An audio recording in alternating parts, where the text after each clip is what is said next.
Tribuners, Bagaya by Evi berhasil kantongi sertifikat Haki dari Kemenkumham.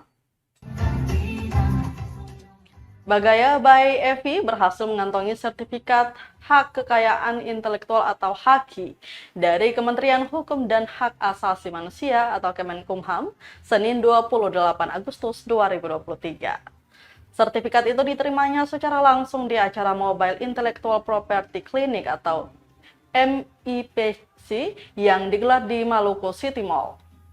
Founder Bagaya by Evi Hehanusa menuturkan, upaya agar bisa mendapatkan sertifikat Haki pernah gagal. Sebab pelafalan Bagaya mirip dengan salah satu pemilik brand di Jawa Timur. Evi pun mengajak pelaku usaha mikro kecil dan menengah atau UMKM di Maluku untuk segera mendaftarkan brandnya ke Kemenkumham agar mendapat sertifikat Haki tersebut. Sebab menurutnya, sebagai pelaku UMKM yang bergerak di bidang kreatif fashion, memiliki brand yang diakui dan terdaftar jadi jati diri sebagai empunya.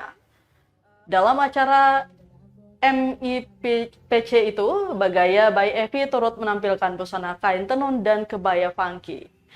Karya yang ditampilkan 6 model dewasa dan remaja itu sukses memukau para undangan dan penonton yang berlalu lalang di mall.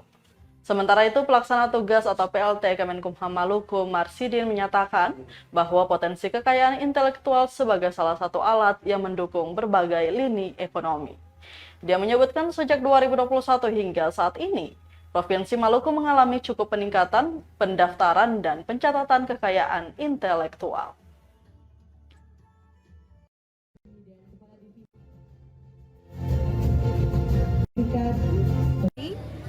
Oleh Kementerian Hukum dan HAM Provinsi Maluku, tapi secara nasional kayaknya ya itu.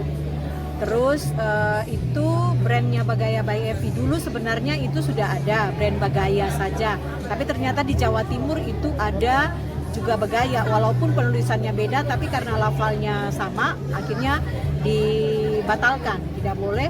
Tapi dari saran dari kementerian itu akhirnya ditambahkan by Evi. Jadi sekarang penulisan Bagaya itu harus selalu disertai dengan by Evi, Bagaya by Evi. Catatan surat pencatatan hak cipta yang akan diterima oleh Ketua MPH Sidodet, Bapak Pendeta Eli Maiskela. Terima kasih sudah nonton. Jangan lupa like, subscribe, dan share ya.